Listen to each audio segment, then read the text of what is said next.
कानूनों के निर्वचन की परिभाषा।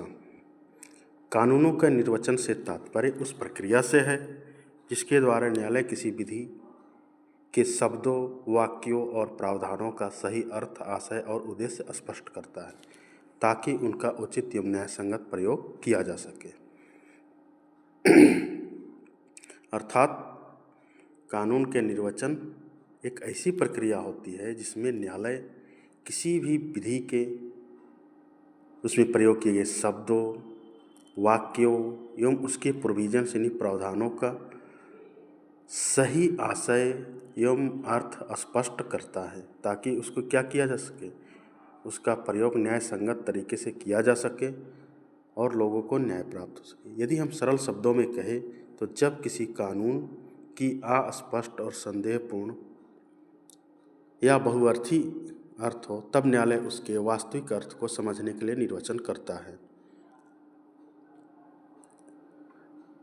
अब निर्वचन करने का उद्देश्य क्या होता है, क्योंकि हम जानते हैं कि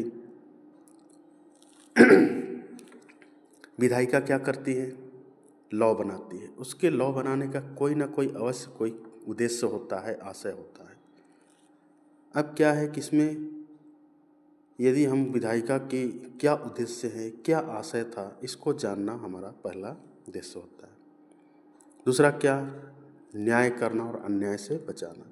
यानी बहुत सारे ऐसे अस्पष्ट एवं संदेहपूर्ण प्रोविजंस हैं, यदि उसका निर्वचन करके उसके सही अर्थ एवं अर्थ को स्पष्ट ना किया जाए तो ऐसे में अन्याय होने की संभावना ज़्यादा रहती है और पीड़ित को न्याय कभी नहीं मिल पाएगा। अगला क्या है कि कानून का समान और प्रभावी लागू होना। अर्थात यदि किसी भी प्रोविजंस के एक समान उसके अर्थ एवं आशय स्पष्ट ना हो तो हो सकता है एक ही जैसे मामलों में अलग अलग निर्णय आने की संभावना होती है। इसलिए इसको यदि निर्वचन करके इसके आशय एवं उद्देश्य एवं सही अर्थ को स्पष्ट कर दिया जाता है निर्वचन के माध्यम से, तो कानून समान रूप से हर जगह प्रभावी होती है। निर्वचन के प्रमुख सिद्धांत कौन कौन से हैं? तो पहला है शाब्दिक नियम। इसमें शब्दों का सामान्य अर्थ बताया जाता है। फिर आता है गोल्डन रूल, स्वर्ण नियम। इसमें अन्याय से बचने हेतु उसमें थोड़ा बहुत कुछ संशोधन कर दिया जाता है। फिर है दोष निवारण नियम, मिस्चिफ रूल।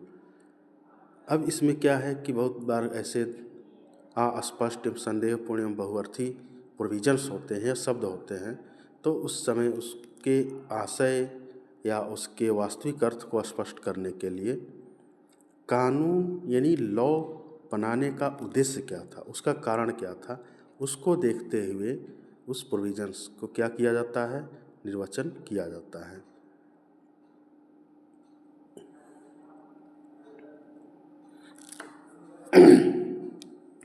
अब क्या है कि कानूनों के निर्वचन की आवश्यकता क्यों होती है?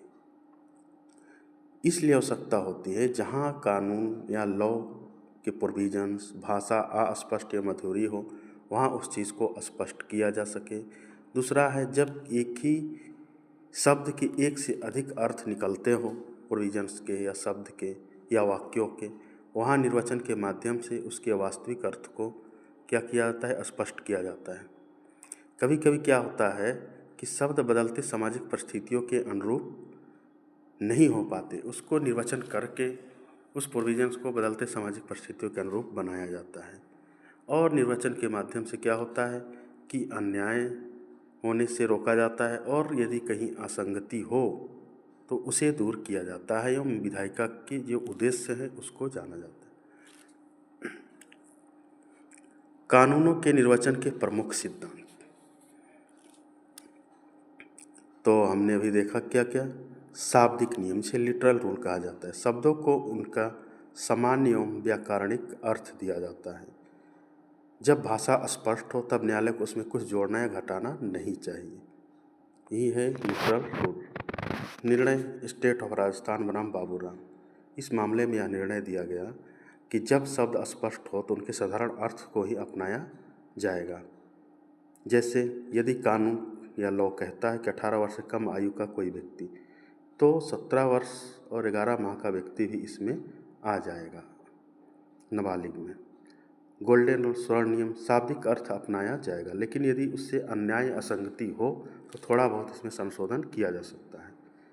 ग्रे बनाम पियर्सन 1857 का मामला है।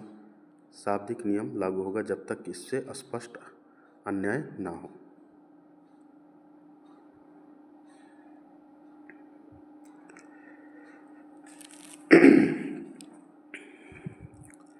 अब अगला क्या है, यदि शाब्दिक अर्थ से अपराधी छूट जाए तो न्यायालय उचित अर्थ निकालेगा। अब मिसचिफ रूल क्या है, दोष निवारण नियम क्या है। इसमें यह देखा जाता है कि पहले कानून में क्या दोष था, उस दोष को दूर करने के लिए कानून क्यों बनाया गया। इन सारी चीज़ों को देखने के बाद कानून के उद्देश्य क्या है, इन सारी चीज़ों को देखने के बाद हम क्या करते हैं, उसके जो प्रावधान है उसके दोषों का निवारण करके उस कानून के सही रूप से उसको लागू कराया जाता है। हिडसन केस में यह नियम आया था, इसलिए इसे हिडसन नियम के नाम से भी जाना जाता है। जैसे दहेज प्रतिषेध अधिनियम का उद्देश्य महिलाओं पर अत्याचार रोकना है, इसलिए इसका अर्थ उसी दिशा में किया जाएगा। उद्देश्यपरक निर्वचन, पर्पजिव इंटरप्रिटेशन। कानूनों की आत्मा और उद्देश्य को महत्व दिया जाता है, ना कि उनके शब्दों को। जैसे केशवानंद भारती बनाम स्टेट ऑफ केरल के मामले में होता है। संविधान की व्याख्या उसके उद्देश्य के अनुसार होना चाहिए कहा गया था इस मामले में। जैसे संविधान कहा था कि इसमें क्या आया था केशवानंद भारती बनाम केरल राज्य में, इसमें आया था बेसिक स्ट्रक्चर का रूल। इसमें कहा गया कि संविधान के मौलिक अधिकारों की व्याख्या व्यापक रूप से की जानी चाहिए।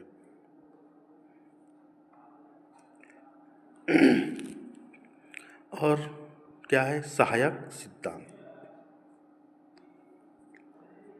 इसमें फिर उसके बाद आता है आंतरिक सहायक साधन, प्रस्तावना, परिभाषा खंड, शीर्षक या उपशीर्षक इत्यादि देखा जाता है। फिर बाह्य सहायक साधन कौन कौन से होते हैं, संसदीय बहस, विधि आयोग की रिपोर्ट, ऐतिहासिक पृष्ठभूमि, अर्थात उस लॉ को बनाने के लिए क्या ऐतिहासिक पृष्ठभूमि थी, विधि आयोग ने क्या रिपोर्ट दी, संसदीय बहस क्या इत्यादि देखा जाता है। और सहायक सिद्धांत में क्या है कि आंतरिक सहायक साधन में क्या हो सकता है, उसकी प्रस्तावना देखिए। जैसे संविधान के कहीं भी संविधान में अस्पष्ट कोई प्रोविज़न हो तो उसके निर्वचन के लिए क्या किया जाता है, प्रस्तावना देखा जाता है कि संविधान बनाने वालों का उद्देश्य क्या था, क्या पाना चाहते थे संविधान के द्वारा। उसकी परिभाषा खंड, शीर्षक, उपशीर्षक, स्पष्टीकरण इत्यादि से हमें उस चीज़ का निर्वचन, उन प्रोविज़न शब्दों का निर्वचन करने में आसानी होती है। या कहीं शब्दकोश में कोई उसका अर्थ दिया गया हो तो इस तरह है कानूनों का निर्वचन किया जाता है। एक छोटा सा क्लास था। यदि पूछा जाए कि कानून का निर्वचन क्या है तो इसके लिए आप लिख सकते हैं, कानूनों का निर्वचन वह प्रक्रिया है जिसके द्वारा न्यायालय किसी विधि के शब्दों और प्रावधानों का सही अर्थ स्पष्ट करता है। इसका उद्देश्य विधायिका की मंशा को जानना तथा न्यायपूर्ण परिणाम सुनिश्चित करना है। इसके प्रमुख नियम शाब्दिक नियम, स्वर्ण नियम, दोष निवारण नियम, उद्देश्यपरक निर्वचन का नियम है। तो यदि आपको यह वीडियो अच्छी लगी तो कृपया अपना सपोर्ट दें, लाइक करें, सब्सक्राइब करें। बहुत बहुत धन्यवाद।